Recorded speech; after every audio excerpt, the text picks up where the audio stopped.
Sejam bem-vindos a mais um Yelcast do Piauí. Para o mundo! É isso aí, Kilson Johnny. Sejam bem-vindos a mais um podcast hoje muito especial. Eu acho que a gente fala para a nossa audiência hoje de esclarecimento, de informação e trazer, claro, um conteúdo de muita qualidade em todas as nossas plataformas, sejam elas no YouTube, também no Facebook, em todas as plataformas de áudio, também no TikTok e no Kawaii, para levar informação de qualidade, né, Kilson? Com certeza, em todas as plataformas digitais. Hoje recebendo ele, o mestre João Carvalho com a gente hoje. Olá, João, tudo bem? Boa tarde, Eldson Vasconcelos. Que boa tarde, cara. É podcast, é YouTube, o cara não vai estar sabendo qual é o horário. E hoje... A gente tá gravando à tarde. Então tá bom. Lembrando que tem que agradecer os nossos patrocinadores que sempre estão com a gente, a Hora Telecom, ao Grupo Texas, também a Formato, estreando hoje com a gente também aqui, o Empório do Zeca, maravilhoso. Agradecer, vamos lá, produção, me ajuda aí. A Faculdade Santo Agostinho. UniFSA, Faculdade Santo Agostinho, a todos eles que sempre estão com a gente aqui, a YBeer, que é o primeiro depósito online, 24 horas Hora com a Telecom. gente, a melhor internet do Brasil. E hoje, recebendo com muito carinho ele, nascido no dia 10 de agosto de 1972, no município de Maringá, no Paraná. Ao contrário do que muitos pensam, ele não nasceu em berço de ouro. É verdade, é verdade. Primeiro é um prazer aqui estar aqui, todo mundo. Eu, na verdade, sou filho de professores, né? Professores nunca foram milionários, né? Muito distante disso, aliás. Meu pai era professor de geografia, dava aula na universidade também, Universidade Estadual de Maringá, e minha mãe era professora de literatura. Então eu cresci meio cercado entre livros e atlas. Né? Sempre assim. Sempre foi assim. Todo bate-papo, entrevista, eles começam praticamente sempre com o atual, né, do que acontece. E a gente tem a ideia de sempre construir uma linha do tempo para contar um pouco. Bom. Como é que foi a juventude? Como é que eram quantos filhos? Como é que era naquela época? Eu tenho um irmão mais velho. A gente passou a infância e a adolescência inteira brigando. Sério? Como todo bom irmão faz. É verdade. Mas gosto muito dele, né? Qual o nome dele? É César. César Moro, né? Então, hoje ele mexe com informática, ele tem uma empresa de informática. Sabe aquele cara que você aquele parente que entende de informática, mas nunca consegue te ajudar naquilo que você realmente precisa? É ele. Boa. Então ele tem um negócio dele, né? Um profissional muito competente. E é o que dá muita grana hoje, né? Tecnologia da informação. É verdade. É do futuro, né? Sem sombra de dúvida. Eu tenho um filho de 16 anos, ele gosta muito de computadores, essas coisas todas. E eu digo pra ele, olha, vai mexer com isso, vai se aprofundar o seu conhecimento, vai trabalhar com isso. Porque eu acho que, no fundo, daqui a um tempo, nós todos, a grande maioria das pessoas, vai ser substituída por um aplicativo. Você, eu, todo mundo aqui. Essa semana, inclusive, saiu uma matéria do moleque de 17 anos que estagiava, ganhava R$700 e ele perdeu o estagiário para a empresa da Califórnia por R$40 mil. Olha só. Olha que loucura, né? Então ele era o cara da informática em casa. Ele era o cara da informática, Mas assim, cresci, eu tive uma infância normal do interior, eu tinha um avô que tinha uma pequena fazenda, mas era em Ponta Grossa, que é uma cidade um pouquinho distante. Meus parentes moravam lá, de vez em quando a gente ia lá, de vez em quando meu pai me levava a pescar, a gente ia pescar lá no Paraná, né? No Rio Paraná, que tinha que pegar a estrada também, não é tão perto de Maringá, mas a gente ia várias vezes, meu pai gostava muito. Foi uma infância normal, né? Eu estudei em escola de freira, tá? Era Colégio Santa Cruz, Irmãs Carmelitas, e depois estudei também em escola pública. Como é que era a educação nesse aspecto? Seus pais cobravam muito? Quem que cobrava mais, o pai ou a mãe? Eu sempre fui bom aluno, sabe? Então, na verdade, nunca teve assim muita cobrança, que minhas notas eram realmente boas. Então, nunca tive assim esse tipo de cobrança. Eu lia muito. Eu gostava de ler quando era criança, quando era adolescente. Então, primeiro a gente lia os livros infantos juvenis, aquela coleção Vagalume. Acho que todo mundo se lembra dela. Depois comecei a ler também, gostava muito de ler literatura, porque minha mãe tinha uma coleção grande. Pequeno Príncipe.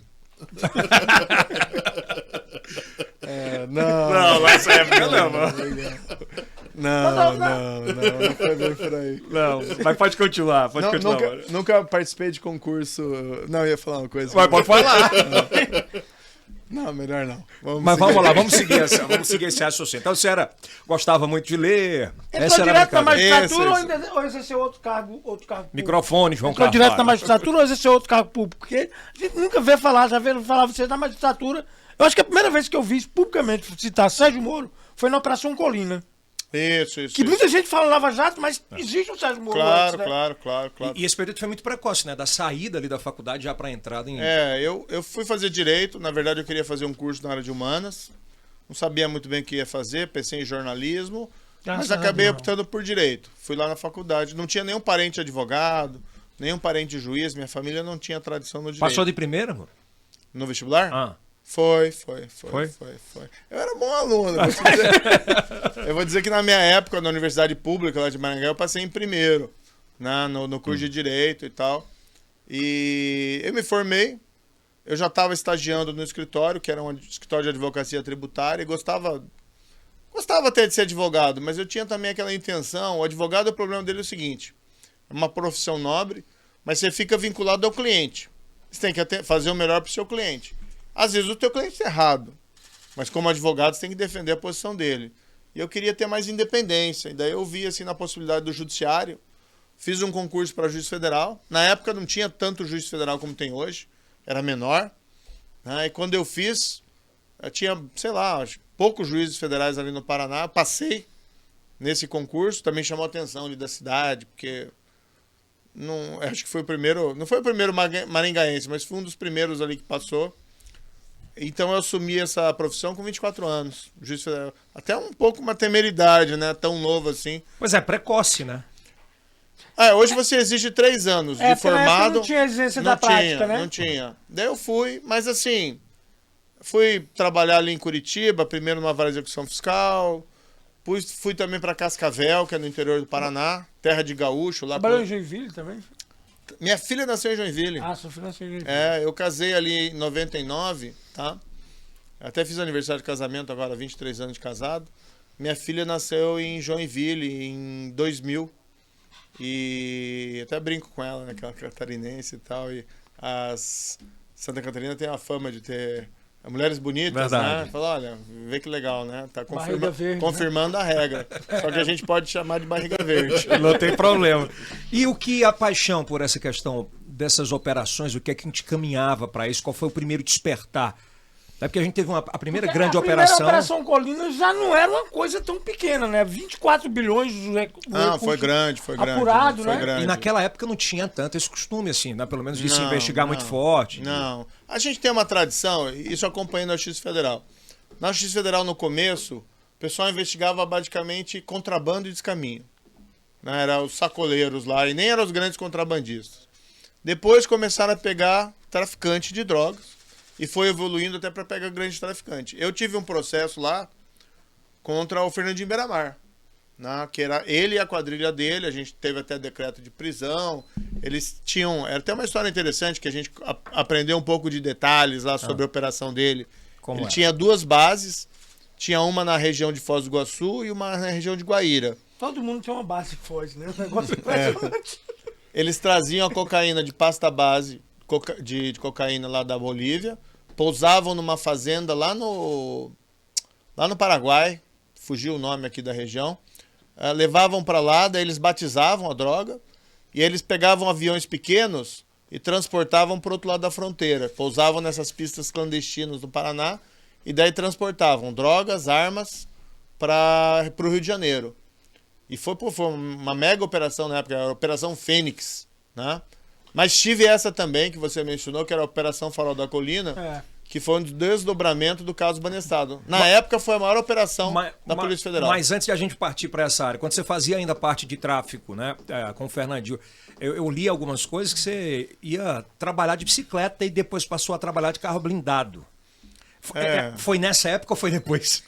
Não, isso foi assim, eu ia de carro, aí quando teve esse processo... Tive outros também. Teve um processo meu que tem uma história muito doida.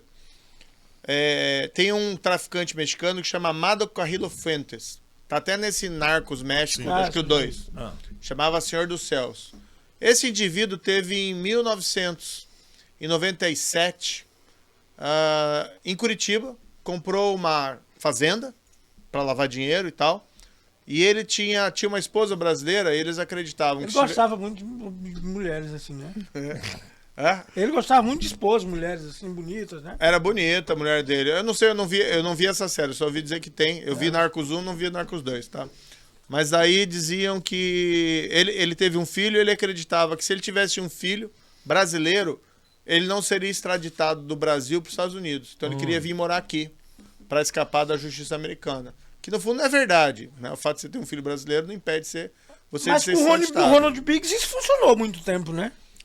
Ali é uma coisa um pouquinho diferente, né? Porque eu não lembro muito bem por que a Inglaterra não conseguia extradição. Não sei se foi o filho ou foi naturalização, mas enfim, a lei não proíbe. No geral, não. Não proíbe. Daí eles vieram, compraram.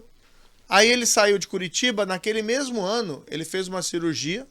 Mudou o rosto. Tá? Para mudar o rosto, mas morreu na mesa de cirurgia. Mas ficou uma lenda que, na verdade, ele tinha sobrevivido porque mataram todos os médicos da mesa. Ele aparece num filme que ganhou o Oscar há muito tempo atrás, Traffic. Caramba, tá? né? Tem um personagem que é Bernardo Madrigal, baseado no Amado Carrillo Fentes, que teve em Curitiba. E o braço direito desse cara, esse ficou no Brasil, na lavando dinheiro. Eu tive um processo contra esse cara também, foi um negócio assim bem legal, que veio o pessoal dos Estados Unidos, a gente do DEA, depor no Brasil, a gente mandou uma equipe da Polícia Federal lá para os Estados Unidos para ouvir testemunha, colher prova. Então, assim, a minha vida na Justiça Federal criminal era bem animada. Tô sabe? vendo.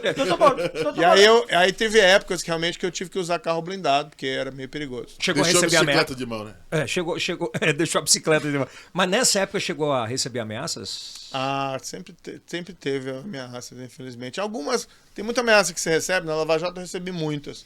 Mas tem muita ameaça assim que você vê assim, não, isso aqui é de conversinha fiada, né? É ameaça de bobagenzinha de internet, gente que não tá falando sério. Mas, às vezes, tinha algumas situações que realmente, todas elas incomodam. Quando envolve tráfico e finanças, sempre é mais complicado, né? Eu queria perguntar Microfone, uma coisa específica aqui. A gente fala muito, sempre fala do senhor se referindo à Lava Jato, né? Claro. E quando você vai pegar os antecedentes, na verdade, começa bem antes.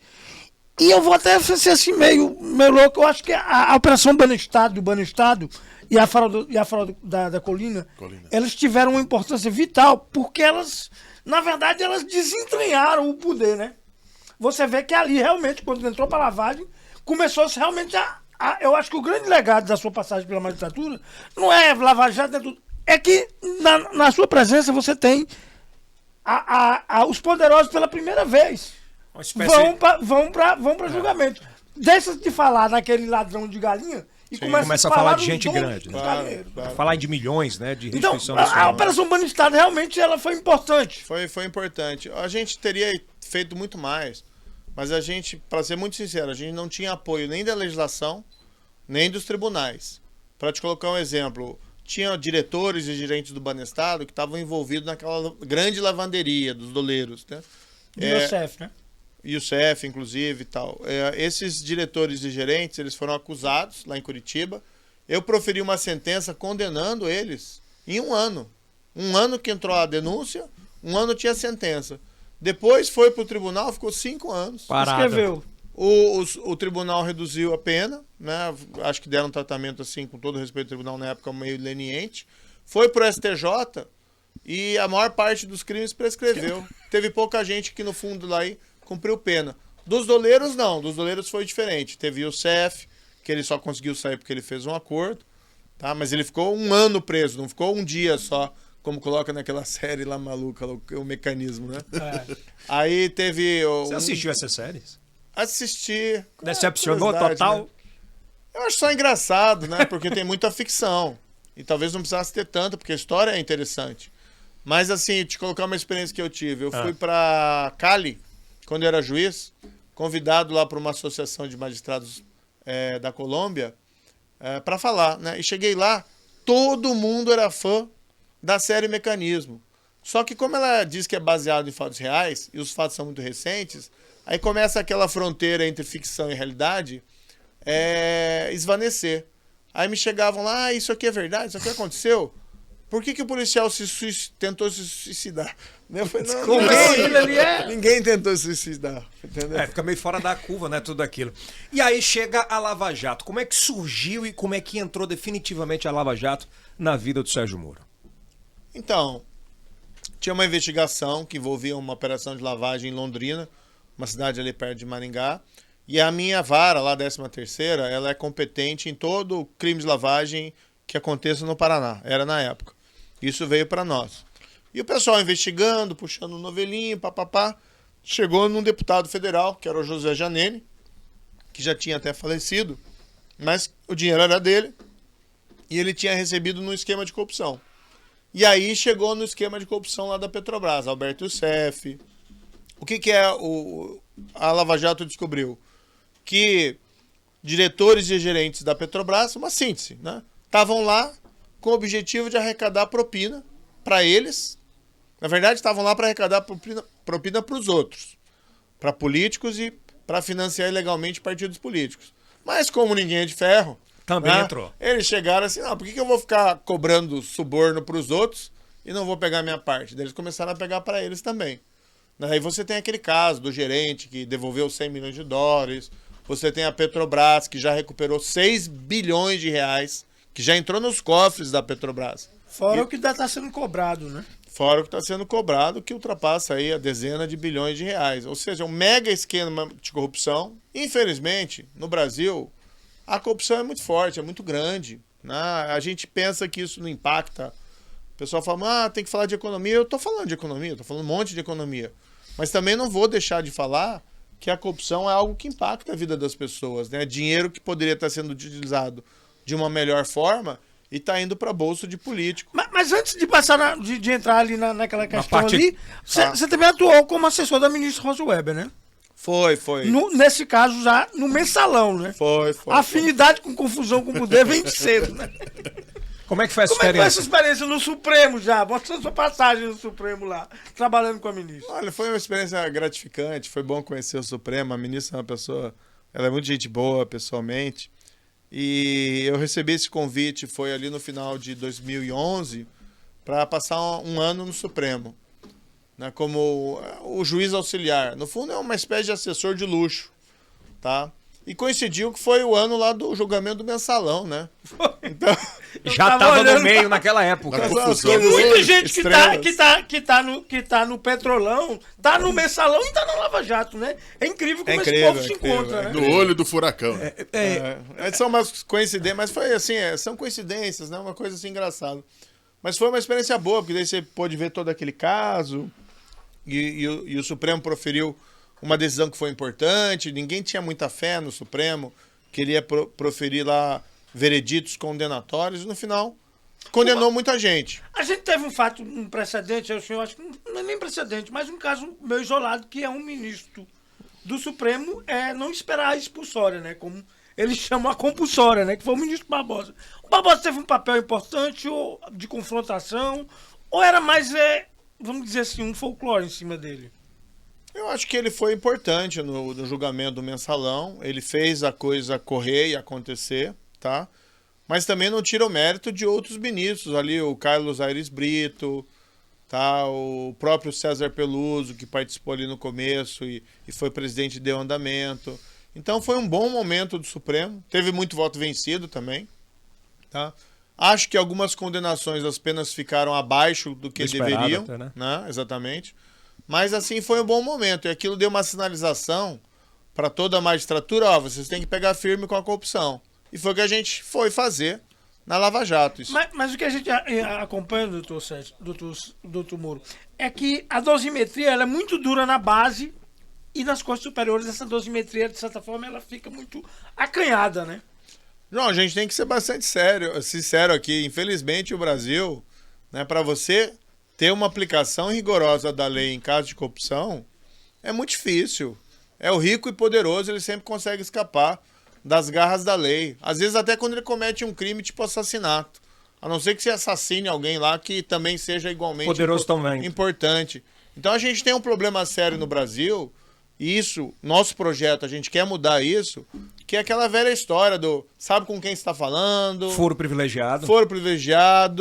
pessoas que se acham acima da lei. Não é esse país que a gente quer construir, então a gente quer fazer algo diferente. A Lava Jato foi um momento histórico no Brasil que a gente teve a lei sendo aplicada com rigor para criminoso de colarinho branco, para corruptos e corruptores. Ô, amor, deixa eu te fazer eu sempre tive essa curiosidade. Você falou agora sobre essa questão. Você sabe com quem você está falando? Isso. Nos bastidores, quando começaram as audiências com presidenciáveis, né, com senadores, deputados, você chegou a sentir, por exemplo, chegava na audiência, o cara olhava e no olho ele falava, você sabe com quem que você está falando? Como é que eram esses bastidores assim? Você era escancarado Era. mesmo. Eu acho que Intimidação no olhar. eu acho que é diferente ali no meu caso, porque acho que eles também sabiam com quem estavam falando. Então, eu sempre fui muito rigoroso ali nos processos. E a própria Lava Jato, ela foi crescendo, né? Não começou assim, começou lá com o Lula, lá sendo preso, nem nada disso. Isso começou mais, não vou dizer devagar, mas começou com os diretores da Petrobras, com os doleiros, e aí foi crescendo. Então, quando chegou na época lá de, por exemplo, ir depor para você o Eduardo Cunha, né, que era o ex-presidente da Câmara e tudo, ele era bem desafiador e tal. Até porque ele ameaçava todo mundo. Afrontoso, no Brasil, né? Ele mas afrontava ele, o presidente. mas ele não chegava a esse ponto. Ele de ficou querer se pianinho impor lá na ali. hora? Não, pianinho não. Eu acho que ele é uma pessoa assim muito... Ele estava muito assertivo, né? Assim, olha... Confiante, né? Mas a história dele era muito ruim, né? Não dava nem pra... A conta dele na Suíça tem $1,5 milhão, que foi descoberto. E rastreando esse dinheiro, a origem é um contrato que a Petrobras comprou direitos de exploração de uma área de petróleo lá em Benin, na África. Né? Então, assim, você tem Tem a origem tudo. bem Não direitinho. é um rastreamento, é um direitinho. segmento, né? É. Não tinha como E dar. aí ele chega, a desculpa dele, não, essa conta não é minha, eu sou usufrutuário em vida. Tá de brincadeira, né? Juridicamente perfeito. Vai lá, Kilson.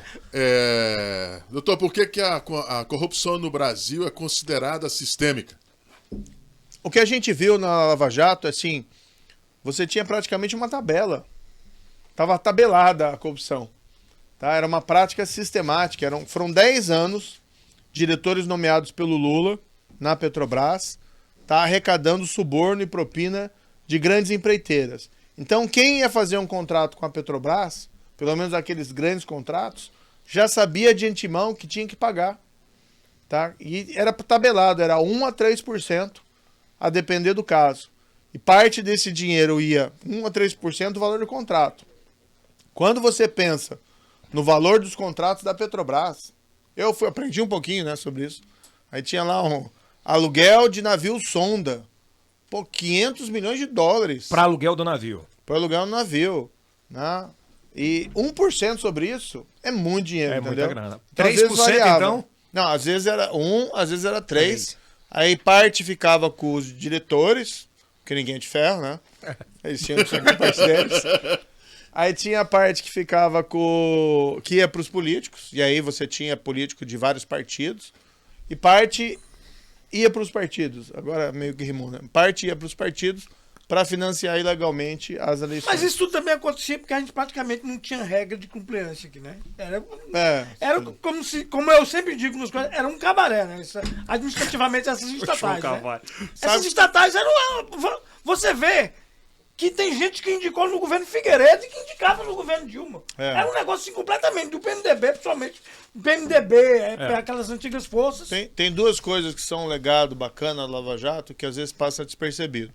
Tá? A Lava Jato ela fez despertar no Brasil o compliance anticorrupção. Tá? Independentemente desses reveses agora lá pelo Supremo, que eu acho um absurdo, mas tudo bem, as empresas brasileiras passaram a desenvolver uma cultura de integridade. Claro que não são todas, né? E mesmo naquelas que tem, não é uma maravilha, não necessariamente, mas houve um grande salto, isso até é pesquisado estatisticamente, que as empresas começaram a observar e adotar políticas de compliance verdadeiras. E a outra situação que eu ouço muito das pessoas, sabe? Então tem muita gente que chega para mim e fala assim, olha, eu resolvi fazer direito por tua causa. Essa influência, né? Eu acho que o poder maior da Lava Jato, tá, foi inspirar as pessoas. Então eu encontro muita gente que chega para mim, olha, eu resolvi ser juiz por sua causa, eu quero ser juiz por sua causa, eu fui fazer direito por sua causa. Ou seja, eu mudei, né? Eu passei a defender um tipo de ação diferente em relação a essas coisas erradas por causa da Lava Jato. Então, inspirar as pessoas, eu acho que é o aspecto mais importante da Lava Jato. Esse é o legado da Lava Jato? Não, legados são vários, mas acho que dois. O principal para mim, se você perguntar, qual que é o principal legado? É inspirar as pessoas. Né? Inspirar as pessoas a querer um Brasil honesto, tá? Um governo honesto e saber que roubar é errado. São lições fundamentais que, infelizmente, às vezes não tem no Brasil. Para a gente passar por esse episódio e chegar rápido no atual momento, como é que o Lula definitivamente entrou na Lava Jato? Qual foi o momento ali? E você disse aqui é o filho.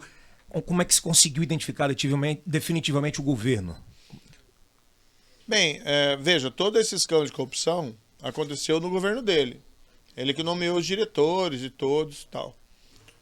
E começaram a surgir durante lá as investigações, mas quem fazia isso lá era o Ministério Público, informações, né? Como é que poderia ter tudo isso sem que o Lula tivesse qualquer conhecimento, sendo ele principalmente o beneficiário político?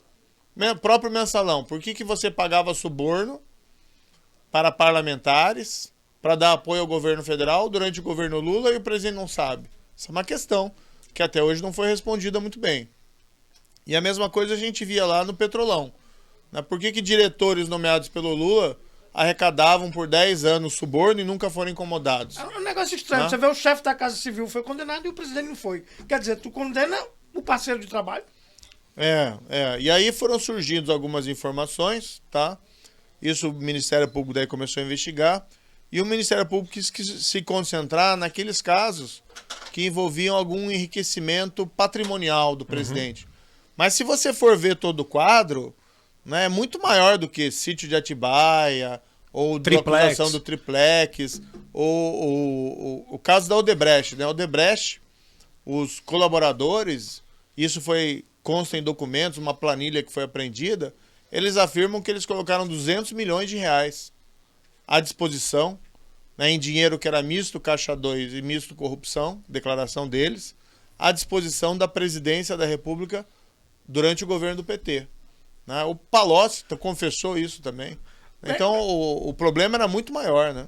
Doutor, agora uma das coisas que sempre chamou a atenção da população, isso aí também um outro lado, é que, por exemplo, e aí não quero entrar no mérito do prazo lá, mas, por exemplo, os prazos em Curitiba eram um.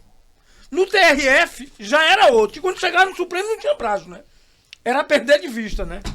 Isso, de certa forma, não provocava, de certa forma, uma desconfiança com relação à instância inicial?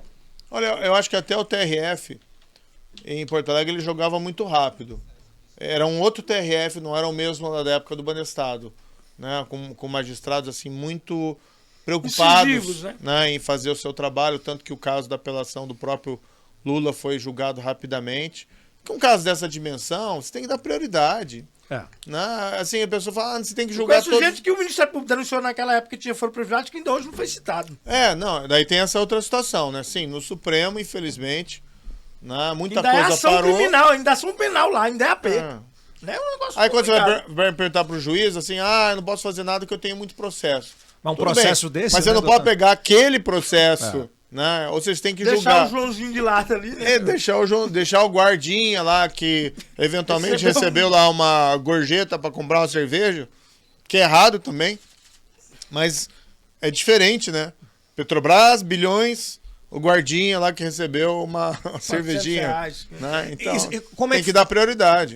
Mauro, como é que você reagiu à suspensão desses processos, desses processos e principalmente a soltura, né, do ex-presidente Lula? Que naquele dia em especial, você sabia que aquilo ia acontecer e o que passava pela cabeça naquele momento? Eu estava prevendo, eu fiquei chateado, muito chateado com isso, né? Até foi um julgamento no qual alguns ministros foram muito ofensivos em relação à minha pessoa. Agora, eu tenho a consciência tranquila do que eu fiz ali. E, no fundo, né, é um baita erro judiciário, porque se tivessem dito que o Lula era inocente, seria até uma coisa que você poderia né? Então o entendimento foi diferente. O entendimento foi diferente de mim, do tribunal e do STJ. Mas eles nem isso fazem. Né? Eles nem entram no mérito. Daí eles inventaram lá que o Lula teria sido perseguido. Daí você vai ver, não, mas por que ele foi por que vocês entenderam que ele foi perseguido? Porque foram proferidas decisões contrárias a ele. Pelo amor de Deus, isso é uma coisa que vai acontecer em qualquer processo. Você acha que você chamou mais a atenção do que a grande corte do país e acabou meio que essa vaidade acabou atrapalhando. Disse, olha, peraí, quem manda aqui não é o TRF4, não é o Você viu Moro. nitidamente que alguns ministros tinham uma má vontade com o Lava Jato. Ou seja, a magistratura tinha o senhor como um herói? E o povo ficou do lado de cá. Disse, ei, vamos... Olha, não é questão de herói, não. Eu acho que eu fiz o meu trabalho como juiz, entendeu? E às vezes nesse país você fazer o trabalho faz a diferença. Né? Você não aliviar pra ninguém, você julgar os processos com rapidez. E vamos colocar, não foi só o Lula, né? Teve mais de 150 condenações lá na Lava Jato. A Lava Jato recuperou... Você lembra da média, mais ou menos, que um réu tinha encerrado sua tramitação em Curitiba? Era rápido, né? Ah, era rápido, porque quando tinha acusado preso, né? A gente acelerava mais ainda, Até porque é a lei mesmo. que é importante e tal. Então teve caso que... o pessoal não se lembra lá do Nestor Severo? Lembra? É. Diretor da Petrobras? Do olho. Que eu condenei, proferi a sentença em 6 meses. Desde a acusação até a sentença. E os casos, assim, eram muito Ele evidentes. devolveu o recurso, não foi ele, né? Depois ele acabou fazendo um acordo, ficou lá o tempo dele preso, né? Ficou bastante. Porque assim, o pessoal reclama às vezes, os colaboradores ficaram pouco tempo presos. Meu amigo, Olha lá. hoje, Olha aí, ó. hoje ninguém no Brasil está sendo preso por corrupção. E era muito difícil alguém ser preso Pior que é por verdade, corrupção. Então quando veio a Lava Jato e o cara ficou, como teve gente lá, 3 anos preso, né? O Marcelo Odebrecht, o Eduardo Cunha ficou 4 anos preso. Isso para o Brasil é quase prisão perpétua, porque não fica hoje um dia, porque infelizmente, tá, houve um desmantelamento do combate à corrupção desde que eu saí do Ministério da Justiça. Eu tenho ouvido muito ainda, né, e principalmente artigos e principalmente oposição, né, que é oposição a esse projeto que você tem. Você falou, fala muito pacote, né? o pacote geral. Fala na época da Odebrecht ele desempregou muita gente perdeu o Brasil. Olha, os Estados Unidos, quando acontecem situações assim em outros países, se coloca uma multa muito forte, bilionária, e faz com que a empresa trabalhe. Como é que se enxerga isso e qual é a avaliação que você faz disso?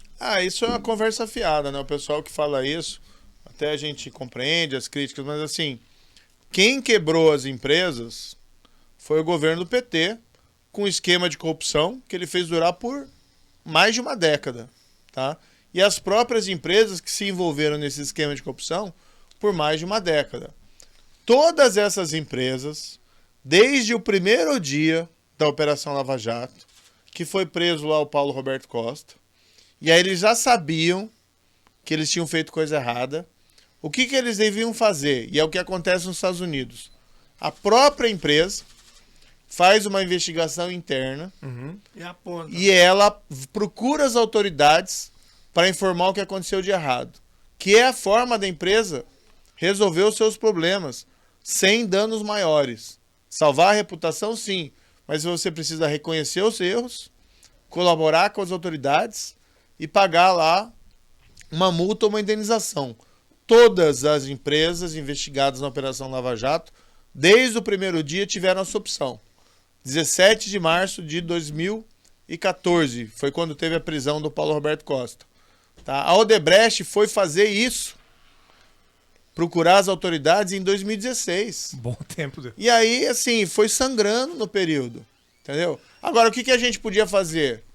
Não, a empresa é grande demais, então a lei não se aplica a ela. Então vamos falar a mesma coisa pro Lula. Vamos falar, o Lula é grande demais, então pode fazer o que ele quiser e a lei não se aplica a ele porque ele está acima da lei aqui no Brasil, ele é uma entidade superior e vamos todos rezar e dizer amém para ele. Não pode ser assim. Naquela época você recebeu algum tipo de intimidação? Já alguém maior tentou intervir, falar na área política, intervir dentro do seu núcleo?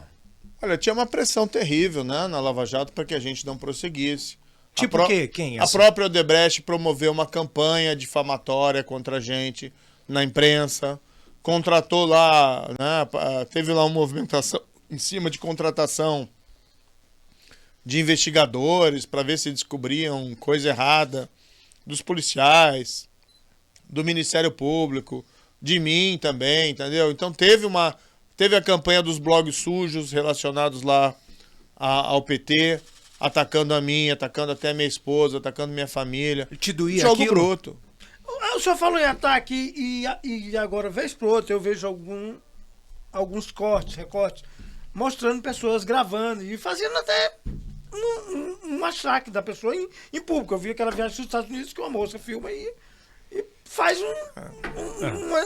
uma injúria, uma calúnia ali na boa, né? Aqui em Teresina já teve também. Né? Eu queria saber, essa questão lhe incomoda tanto quando você vê, por exemplo, essas publicações?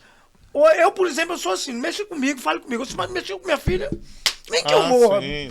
Complica Calma, quando chegar na calma. família, complica. Claro, veja, eu já estava no governo, Aí realmente tem que se falar, né? Eu sou uma pessoa calma, tal, não tento me ofender a ninguém, mas teve lá uns irresponsáveis que fizeram curta-metragem simulando um sequestro da minha filha. Caramba. Para ter um resgate, para tirar e colocar em liberdade o ex-presidente Lula. Então foi uma coisa, minha filha adolescente, aquilo circulou, aquilo perturbou. Poxa, isso aí é coisa de gente doente, né? Isso aí tem que falar de gente doente mesmo. E assim, a gente tá lá cumprindo nosso dever. A gente não tem culpa pela corrupção do PT. A gente não tem culpa lá que um monte de gente se corrompeu em Brasília, que as empreiteiras entendiam que a melhor forma de ganhar dinheiro era pagar suborno e não investir em produtividade. A gente está fazendo nosso trabalho.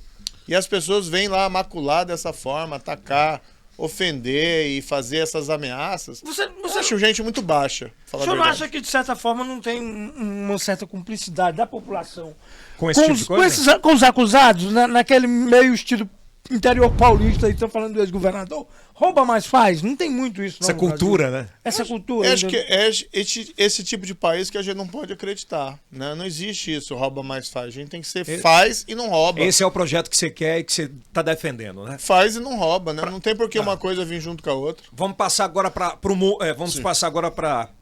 o ministro, o governo Bolsonaro. Esse convite surgiu e tem muita gente que tem curiosidade de saber, tem muita gente que fala, mas ele não falava nas reuniões. Como é que começou esse relacionamento definitivo de bastidores e qual foi a maior decepção lá dentro, o start que se disse não? E ainda complementa a pergunta do Yeltsin. O senhor era chamado de mito. Eu me lembro das primeiras aparições. Agora os caras ali escolhendo de um jeito que parece que o senhor não foi nada, que tudo que você fez não valeu nada, né? O mito se transformou no antimito. Então vamos agora, sair né? do convite à decepção. Olha, eu me decepcionei com o governo Bolsonaro, como todo mundo se decepcionou. A gente está vendo hoje a economia, uma porcaria, tá andando de lado. O governo parece que não tem rumo, diz que vai encaminhar um negócio, não encaminha, aí não sabe mais. Ninguém sabe o que vai. O único projeto é a reeleição. Tá? Ele deixou de mandar no Brasil, quem manda é o Ciro hoje? Ah, parece que sim, né? Acho que o Ciro Nogueira é que manda, certamente. Eu até tenho assim uma prática de não responder subordinado, né? Então, quando um subordinado do Lula me critica, eu não respondo só o Lula. Quando o Bolsonaro me critica, às vezes eu respondo. Mas como é o Ciro que manda, né? Então, o Ciro, se ele falar alguma coisa, eu posso responder, porque acho que é ele que manda. Ele tá com a caneta, né? Sim. Eita, isso é pesado. Aí o cara... Quem manda no Brasil hoje? Quem manda no Brasil é o Centrão, né? É o Ciro?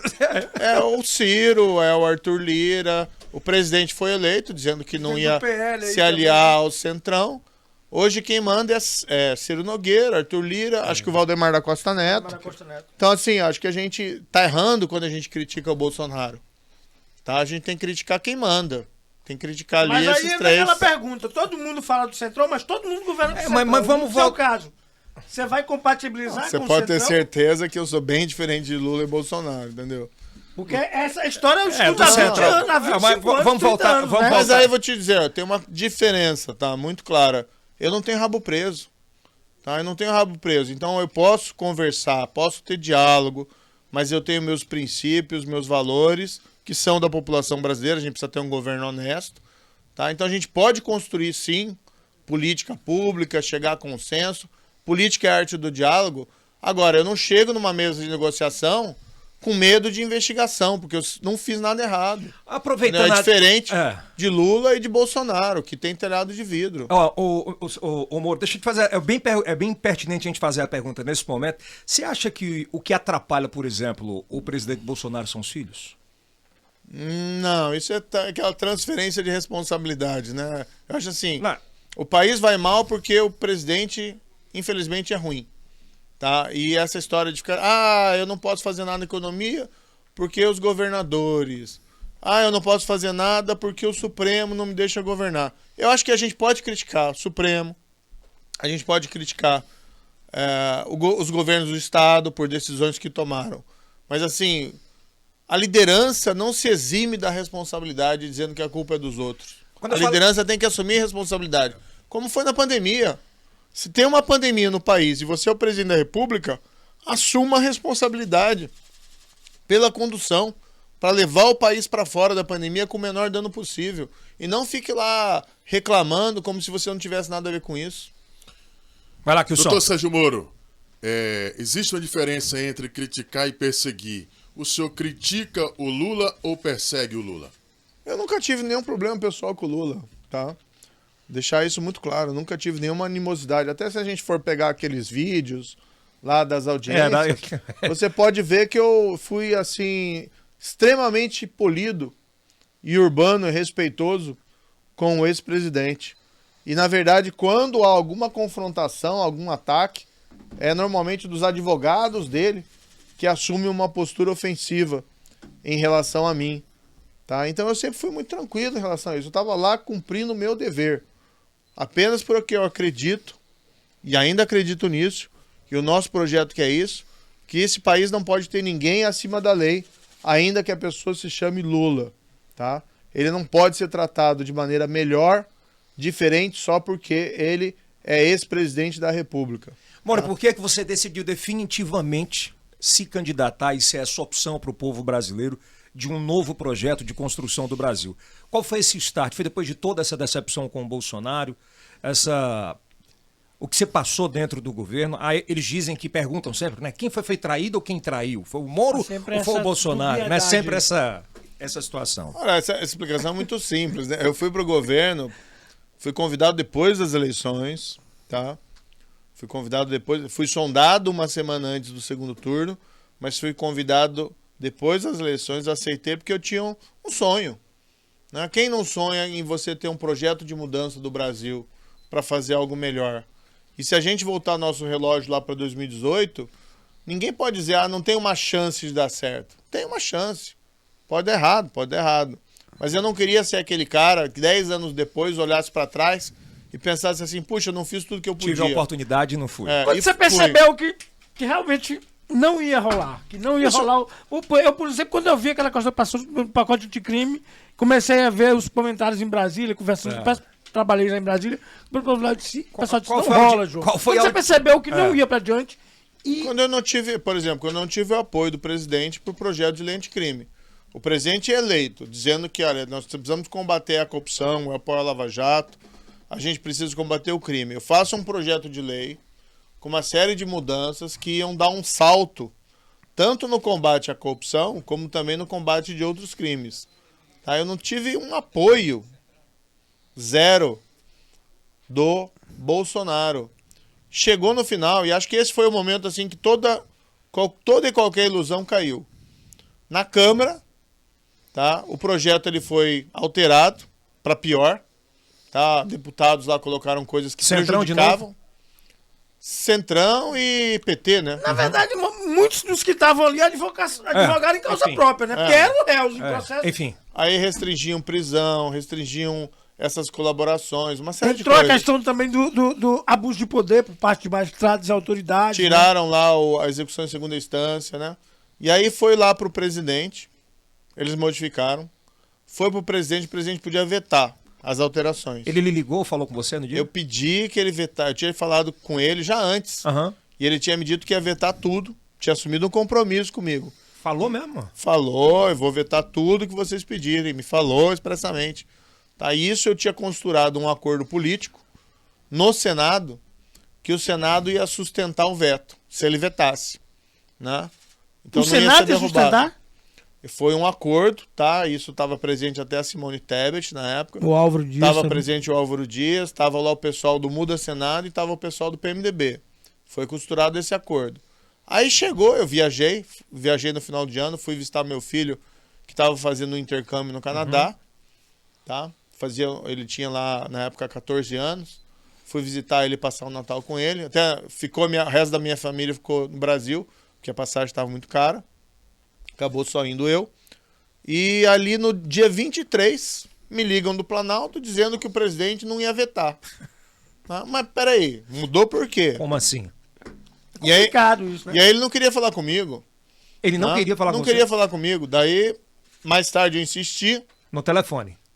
É que eu tava no Canadá, daí, mas eu tinha falado com ele pessoalmente antes. Aham. Não foi assim, eu pedi o veto no telefone. Não Essa- foi uma coisa não Tinha Não, conversada, essa né? primeira Sim. conversa foi pessoalmente, que tava Sim, tudo ok. que ele ia Nessa vetar. segunda do dia 23 já tava insistindo pelo telefone. No dia 23 ele insistiu. Né? Não, quer dizer, eu liguei e insisti que ele vetasse. Na verdade, assim, eu posso me considerar, tá? Eu sou uma pessoa meio orgulhosa. Dificilmente eu imploro alguma coisa para alguém. Nesse dia eu praticamente implorei ao presidente. Né? Presidente, é importante vetar, que vai prejudicar o combate à corrupção, vai prejudicar o combate ao crime, a sua bandeira e tudo e tal, etc.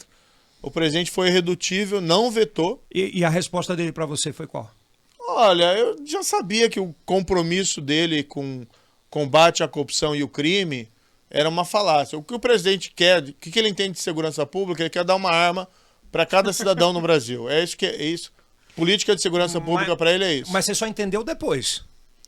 Isso foi, não, veja, isso foi, quando eu fui pro governo, eu tinha um projeto, ele disse que ia apoiar meu projeto. Inclusive, eu me lembro que ele dizia que tinha Tá. carta branca, né? Isso. Era o único que tinha na época. Isso, e a gente conseguiu Ele fazer, deve. algumas coisas boas, não por conta dele, mas no Ministério da Justiça, reduzir, por exemplo, o crime violento.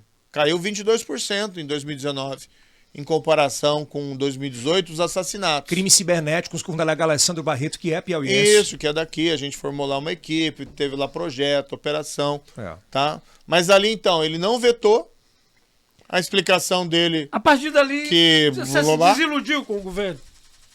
Não, ali caiu totalmente qualquer ficha. ilusão, né? Não, já tinha caído antes. Já, né? Tá? Mas assim, ali foi o momento assim, não, realmente não tem. Tem a imagem Mas daquela nada reunião Era uma questão ministerial, de né? tempo, né? Era uma questão de tempo sair Você acha que no pacote anticrime Sim. o Bolsonaro atravessou o Rubicão ali de vez pro lado do Centrão? Ali acho que foi, abraçou, beijou, casou. Namorou primeiro. Hoje ele. Pode falar. Conclua. Ele é amante do Centrão? Tem a imagem muito clássica da última reunião que você participou, que você entrou calado e saiu calado. Mas veja, eu falava nas reuniões, aquela que foi filmada, que foi uma reunião, com todo respeito, né, a todo mundo que estava dentro grotesca, era muito difícil falar qualquer coisa, porque tava um show de horrores, né, desculpe.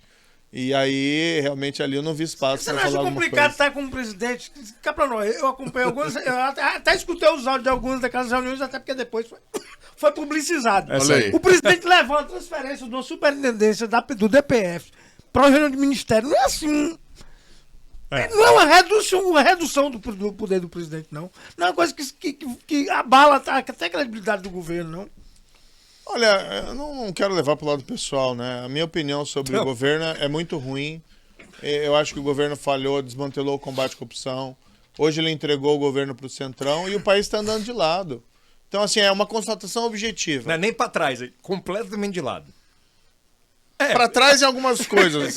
Mas na economia, a gente está estagnado, não tem emprego, as pessoas estão sofrendo. Tem casos de imagem de gente em fila de osso, caçando lagarto. Então, assim, é um governo que não deu certo.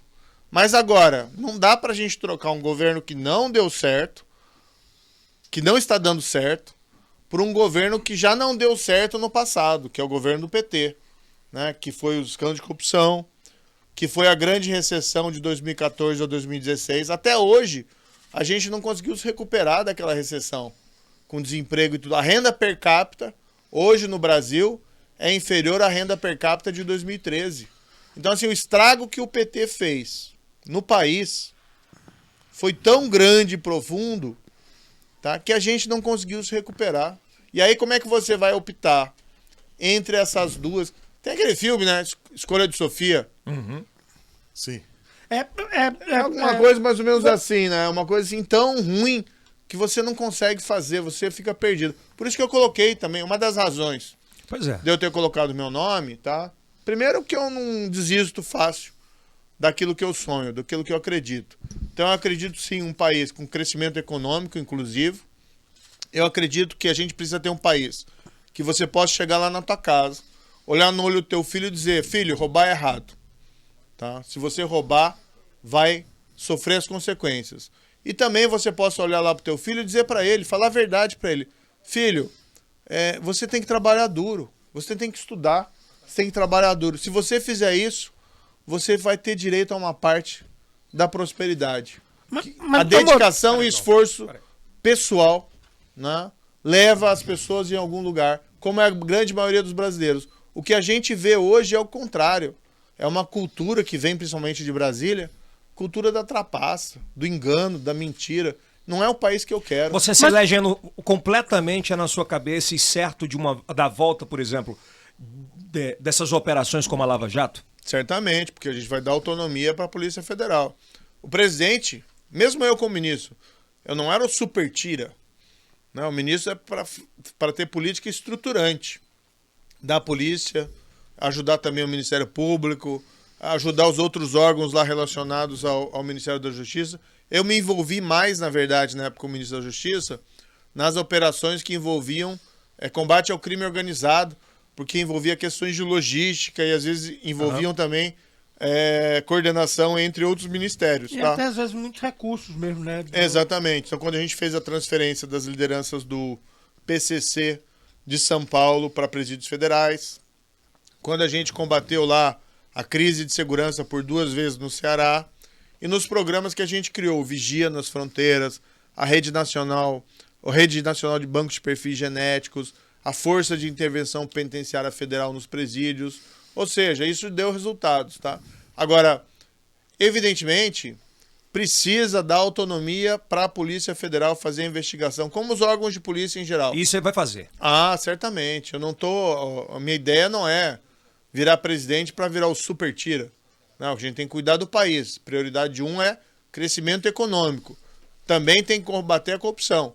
Mas o papel disso é da polícia.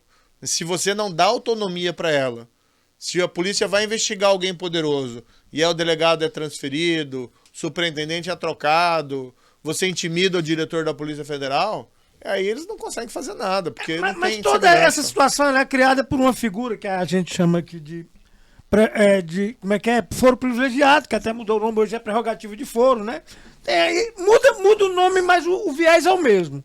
É afastar quem está no comando dos poderes da apreciação do judiciário, né? Isso também tem que ser uma política de Estado?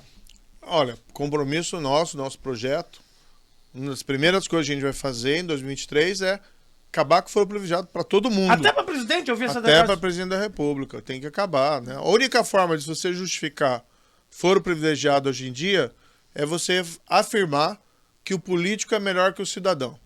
Se você conseguir justificar isso, que o político é melhor que o cidadão, tudo bem, foro privilegiado. Ele precisa de um privilégio. Acha que passa no Congresso? Mas assim, a gente não acredita nisso. O político não é melhor que qualquer cidadão. Então a gente precisa acabar com o foro privilegiado. Acho que passa. Você acha que passa no Congresso? Se o presidente mandar um projeto dizendo que corta para ele também... Você tá dando exemplo. Mas isso aí também se estende a privilégio também com uma prisão especial para advogados, para jornalistas. No microfone. Enquanto o povão vai pro cacete mesmo, direto para uma instituição prisional comum. Eu acho que a lei tem que ser igual para todos, entendeu? Então essa questão de separação de preso e tal, precisa quando tem o risco do preso sofrer violência de outros presos. Mas é uma regra genérica, só porque você tem um diploma, você não ir para cadeia, para prisão comum, é errado. É errado, moralmente errado. A gente precisa construir uma república, na verdade, no Brasil. Antes de a gente entrar na parte final da participação dos nossos colegas, o que isso ainda tem uma pergunta, uma curiosidade. O senhor, claro, não saía muito pelo Brasil, caminhando, fez isso no governo, claro, agora em pré-campanha, conhecendo o Nordeste. Qual é a diferença de fazer campanha no Sul, Sudeste, agora no Nordeste e no Piauí? E o que é que você enxerga do Piauí para o futuro? Olha, essa oportunidade é percorrer o país, ouvir as pessoas, conhecer as realidades locais. E algo que tem sido muito gratificante é a gente conhecer experiências que dão certo. Então a gente vou colocar aqui um exemplo, tá? Porque o Piauí hoje a gente está passando muito rápido. Eu quero voltar aqui para ver com mais calma, tá?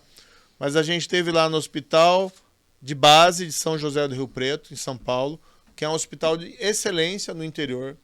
A gente esteve no Ceará em lugares como a Casa da Vovó Dedé, que é um lugar no qual eles ensinam música e arte a jovens de uma comunidade carente ali do local, e aí conseguem colocar esses jovens em posições como orquestra, filarmônica, até em países lá no exterior.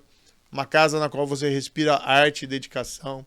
A gente teve em hospitais públicos, a gente está vendo lugares que, apesar da dificuldade, as pessoas se desdobram, né, e conseguem fazer um serviço, assim, um trabalho fantástico. Tá? Então essa viagem tem sido, eu tenho dito, que não é só para... Não tem só a questão eleitoral, tá? É para construir o projeto e para a gente conversar com as pessoas, mas tem sido para mim também uma jornada de crescimento pessoal. Essa parte é muito legal. Você foi na terra do Ciro e ele tem mirado para você nos últimos dias, né? Ciro Gomes, né? Tem falado que você tem patinado nas pesquisas, que não tem discurso. Ele é um dos que vai duelar, dividir né? votos com você. É verdade. Olha, Como é que você responde você a tudo vê isso? que ele tem centrado fogo, né? Eu tenho dito que os adversários são Lula e Bolsonaro. Tá? Os extremos que a gente tem que romper e apresentar alternativas, porque são muito ruins para o país. Então, assim... Ele não é, então, palho para você? Assim, não vai ter a votação expressiva que ele acha que vai ter? Eu acho que o problema tá aqui, a meu ver, é a gente apresentar um projeto e discutir com as pessoas. A gente vai ter todos esses debates lá na frente, né? No período lá eleitoral propriamente Você dito. está preparado para esses debates, mano? Claro, veja, eu já até tenho alguma experiência. Claro. Já debati com o Lula lá atrás. Você acha que o Bolsonaro vai correr dos debates esse ano? Eu acho que nem o Lula nem o Bolsonaro vão aparecer. Você acha que o Lula não vai aparecer? Não vai. Bolsonaro, Acho que você não. acha que não vai, de jeito nenhum, para os debates? O Bolsonaro é compreensível. Não, deixa ele falar, João. Quero ouvir Você acha que ele Acho corre? que nenhum dos dois deve Então- ir, é uma pena, porque um debate comigo, Lula e Bolsonaro, seria uma audiência bacana, né? Muito. Tá boa. Quase um Vou reality. tirar, né? Eu até falo brincando assim, vamos chamar um terapeuta também pra... E o Ciro Gomes não vai estar, não? Pode ser, ele pode ir, não tem nenhum problema em debater com ele. Ele tá falando aqui, olha, a gente teve processo com o Fernandinho Beiramar, que prendeu o Fernandinho Beiramar, com o líder de cartel de Juárez. A gente teve a Lava Jato, que foi toda aquela pressão, né?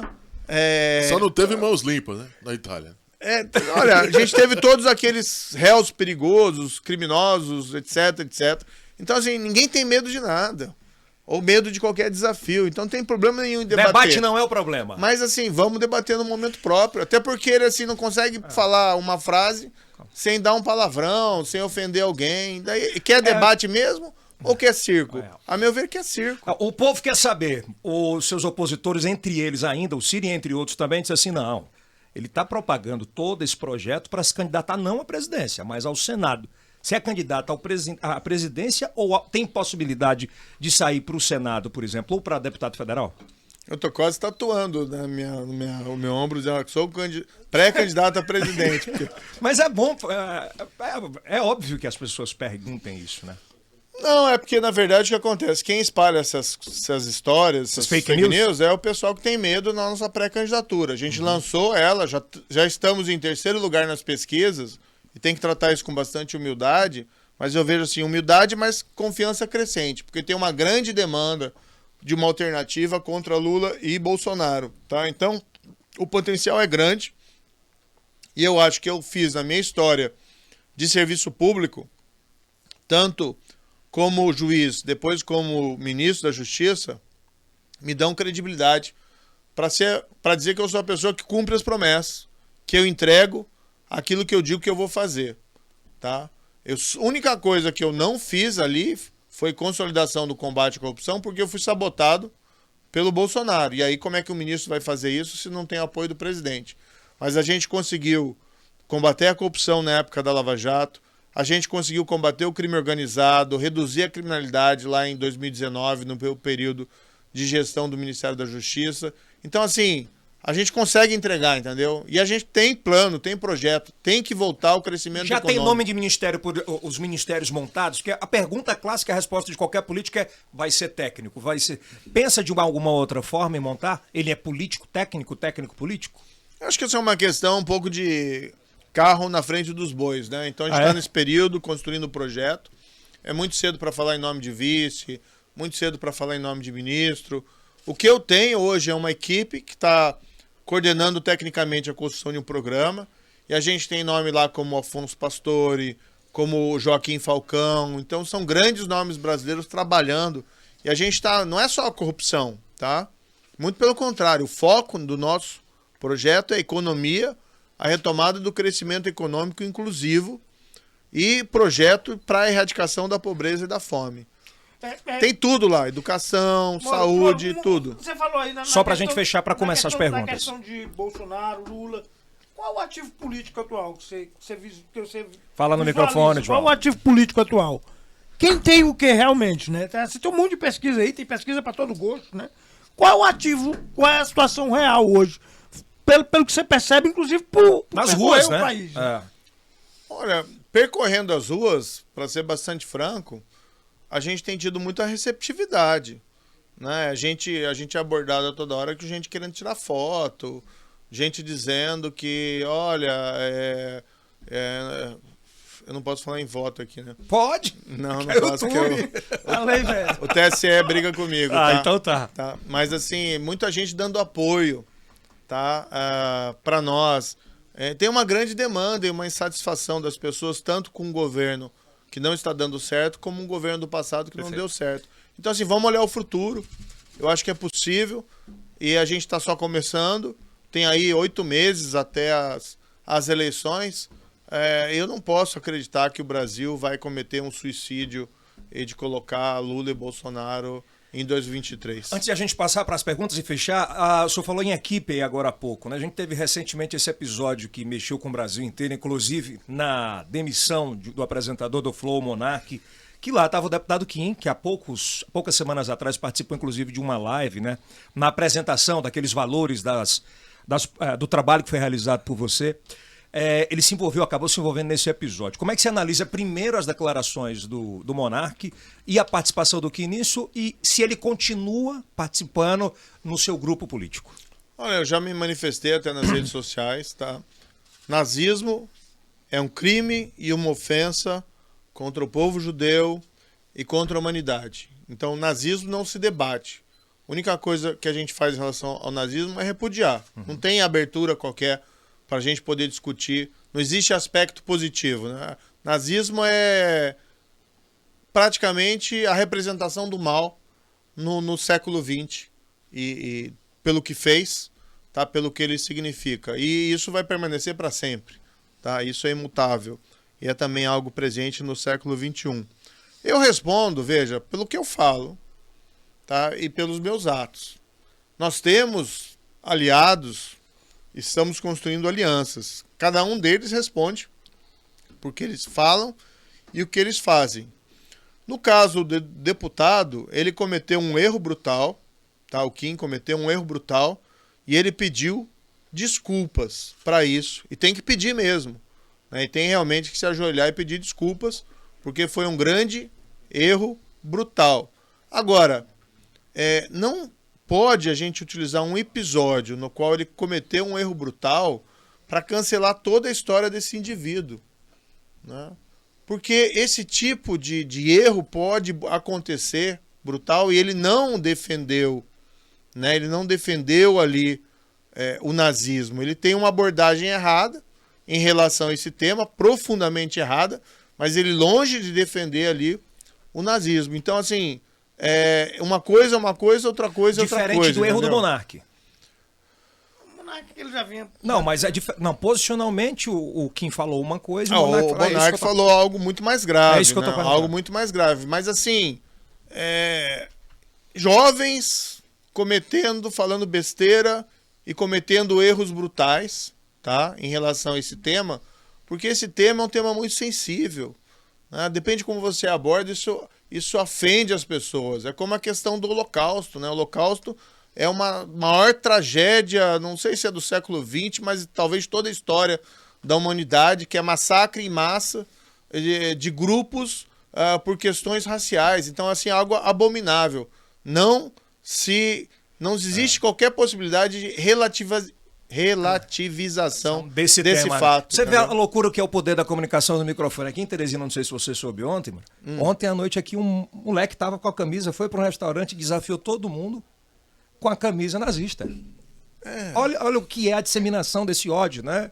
Isso faz parte do momento que a gente vive no Brasil hoje, você acredita nisso? Eu acho que essa polarização é ruim para o Brasil. Em todos os termos. Emburrece o debate. E a gente começa a pensar esses temas em relação ao que o PT defenderia ou o que o extremo, né? o Bolsonaro defenderia. Então isso é ruim, porque a gente é melhor do que isso. E eu acho que assim, política não pode ser separar as pessoas em amigos e inimigos. Tá? A gente tem adversários, tem gente que pensa diferente, mas no fundo o brasileiro sempre foi considerado uma pessoa, um povo muito tolerante, um povo muito respeitador e um povo que tudo bem, o Brasil tem lá os seus problemas, mas um povo simpático, até no exterior. Né? Então a gente olha isso, não é o que a gente representa, não é isso que a gente quer ser, não é esse o Brasil de ódio, de nós contra eles, de guerra de todos contra todos, né? Então eu sou absolutamente contrário e até tenho colocado isso... Mas não é isso que a sociedade, de certa forma, alimenta, e até mesmo nós jornalistas alimentamos o tempo todo, de que é o Lula versus o Bolsonaro e de que esse antagonismo é quase que um teorema que vai dar resultado. Eu acho que a disputa tem que ser diferente. Tá? E é a responsabilidade da liderança. Isso eu tenho colocado no meu projeto desde a época da filiação. Falei, olha, nós vamos para essa briga, tá? Que não é uma guerra. Tá? A gente vai para essa briga de cabeça erguida. Termo, né? A gente vai de cabeça erguida, mas a gente não vai fomentar discurso de ódio para ganhar a eleição. Tá? Se discurso de ódio for o caminho para ganhar a eleição, não conte conosco. Porque aí é o papel da liderança de fazer aquilo lá, colocar a bola no chão. Peso e contrapeso. Vamos se acalmar e vamos discutir essas propostas. Dialogar. Porque isso esconde também a realidade. Né? Tudo que o PT quer é apontar o Bolsonaro como um criminoso genocida para que se esqueça da recessão do PT e dos escândalos de corrupção do governo do PT. Tudo que o Bolsonaro quer é apontar a recessão do PT e os crimes lá de corrupção para que esqueçam que a economia vai mal, para que se esqueçam que a pandemia, né, foi mal conduzida pelo governo e para que se esqueçam que desmantelaram o combate à corrupção durante o governo Bolsonaro. Então, assim, vamos falar sério sobre a realidade. Né? Fechar a última do Kilson, vai lá. Doutor Sérgio Moro, um eventual segundo turno, o senhor já falou que vai lutar até o final, que é um pré-candidato, é um presidenciável e que vai lutar até o final. Vamos imaginar que o senhor não consiga se eleger e que lá no segundo turno estejam Bolsonaro e Lula. E o senhor disse que não tem nada contra o Lula. E nem o Bolsonaro? E nem o Bolsonaro. Mas a pergunta que eu faço é a seguinte: se o Lula chegasse para o senhor e dissesse, todo o ministério é o senhor quem indica. Cai nesse ponto de novo? Ai, de novo? Pô, 2 vezes não, cara. Aí também quer mais. Você votaria... Não, vamos só corrigir uma coisa aqui. Corrija. Tá bom? Eu não tenho nada pessoal contra o Lula ou contra o Bolsonaro. Não é uma questão pessoal. É uma questão que a minha visão de mundo é muito diferente de Lula e de Bolsonaro. Então, são projetos, o meu projeto é um projeto que não tem como convergir nem para Lula, nem para Bolsonaro, entendeu?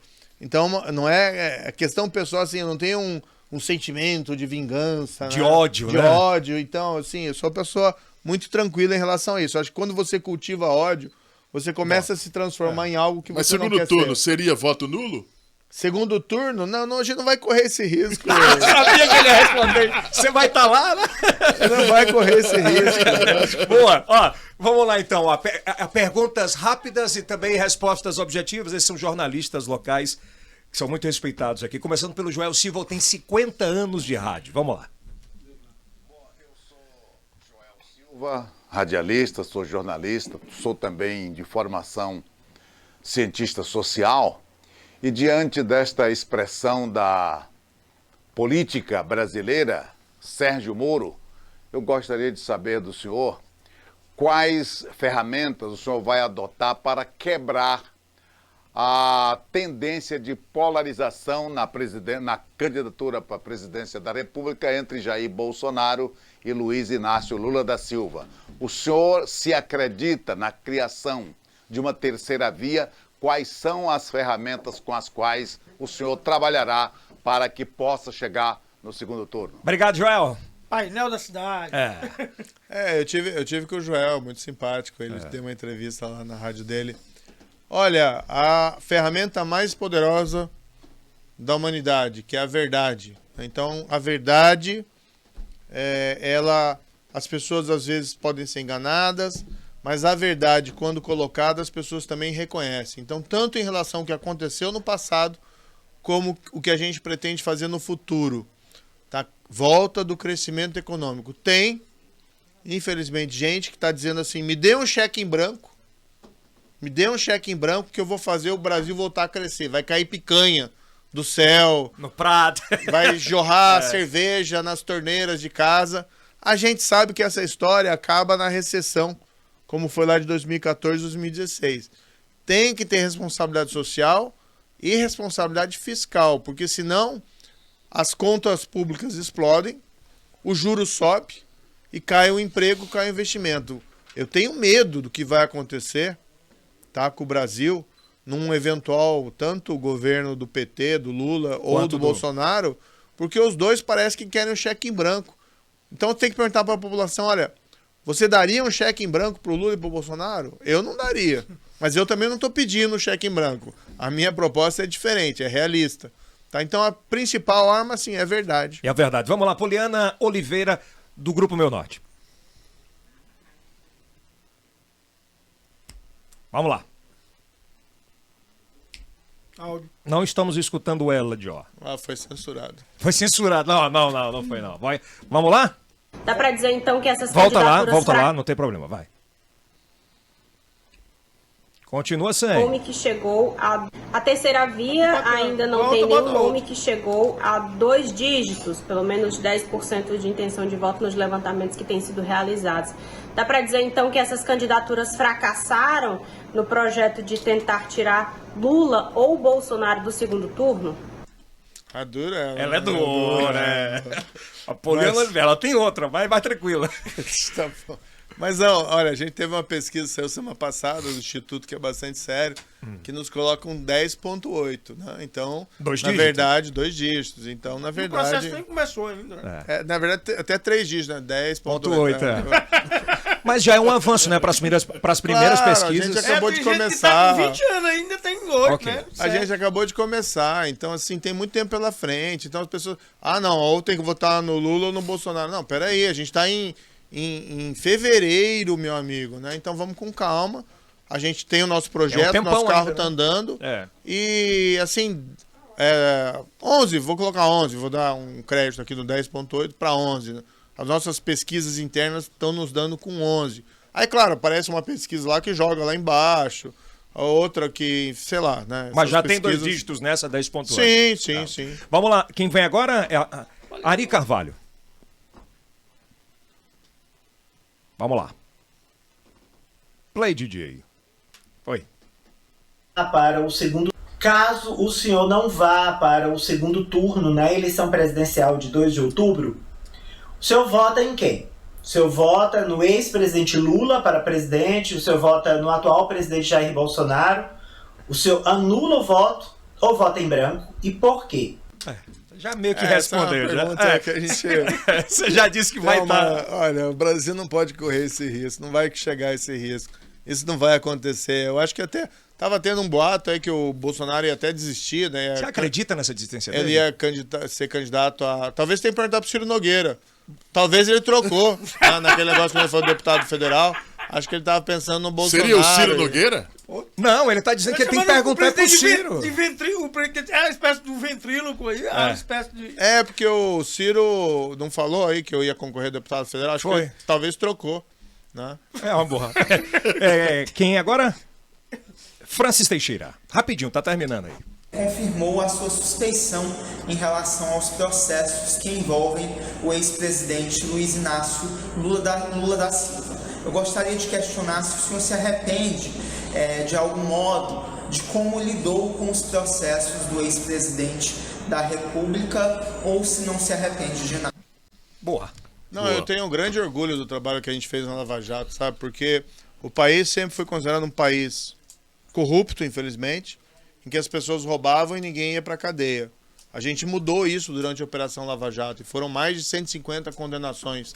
Empresários poderosos, políticos inescrupulosos. O Lula foi só mais um desses condenados. Né? Eu acho que ele não pode ser tratado como diferente dos demais, como se ele estivesse acima da lei. Eu já falei sobre isso. Nunca houve perseguição contra o ex-presidente. Eu nunca tive uma animosidade pessoal em relação a ele. E esse julgamento do Supremo, a gente respeita o Supremo, mas foi um baita erro judiciário. Porque não tem lógica o julgamento. É suspeito... Foi um erro. João Carlos, microfone. Existe aquela questão de que o Supremo, de acordo com a sua formação, ele muda os entendimentos. Por exemplo, agora a tendência. Agora tem a tendência ele vai nomear um novo ministro, já nomeou tem 2 nomeados, inclusive piauiense. Meu amigo Cássio Nunes Marques. Ex-amigo, né? Porque depois você me Fala, João. Termina a pergunta. Mas queria perguntar bem sério. Essa questão não é uma questão que acontece no mundo todo, das cortes mudarem os entendimentos de acordo com sua composição constitucional? Do Supremo, veja, o próprio Supremo Tribunal Federal autorizou a prisão do Lula em março de 2018.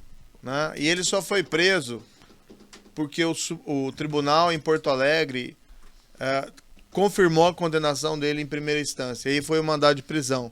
Aí foi no Supremo, foi aquela decisão 6-5.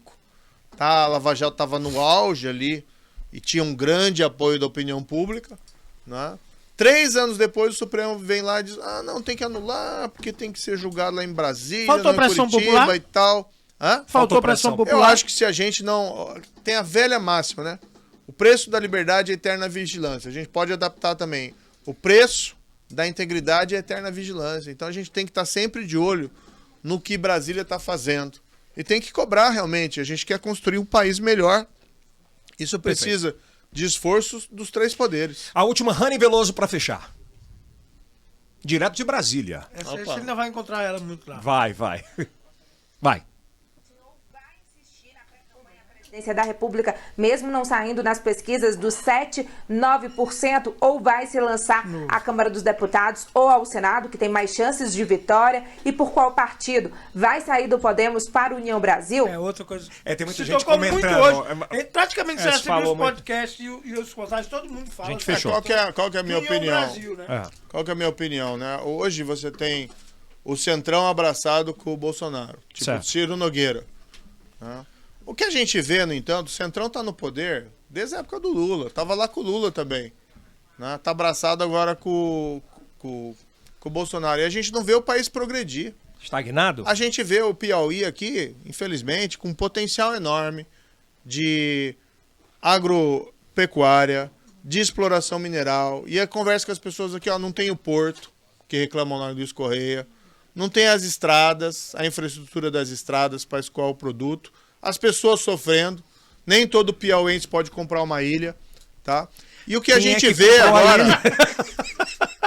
E a gente vê, infelizmente, o Centrão perpetuando no poder, eles sabem que tem medo da minha pré-candidatura, pois chegando lá, não vai ter isso, a gente vai governar, a proposta é governar para o bem de todo mundo, e não para o bem dos políticos lá em Brasília. Então ficam espalhando essas mentirinhas. Fake news. Né? Fake news e tal. A gente está em 2 dígitos, né? Está em 2 dígitos. O senhor tem uma ilha? Não, já acabou, tem que ir agora.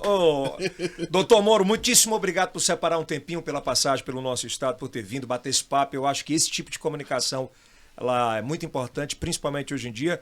E queria que você deixasse essa mensagem para o povo se inscrever no canal para assistir. Claro. Se inscrevam no canal aqui. No IELcast, né? Sabe que a gente quer lançar um podcast também, então a gente seja concorrente daqui a pouco. Olha, então tem que aproveitar aqui o momento. Como é que você vê esse cenário de comunicação dessa forma, assim, mas é o que o povo tem consumido melhor? Eu acho que é bacana, sabe? É interessante, é mais descontraído. Isso atrai um pouco mais o espectador. Sem prejuízo de... Não perde a seriedade, porque você consegue tratar de temas que às vezes são densos e a população às vezes acha, puxa, isso é meio chato, né? Mas com responsabilidade. Mas consegue com responsabilidade, mas também de um jeito assim um pouco mais digerível, né, para as pessoas. E acho que se cumpre o papel da comunicação de falar assunto sério, um pouco mais descontraído, mas chega na população, acho que isso é fundamental. Obrigado, Fábio. Fábio Serve que está aqui também. Kilson Jones, Ok. João Carvalho, obrigado pela participação. Doutor. Até o próximo episódio. Se inscreve, aproveita. Isso aí é o... Cast. Até a próxima.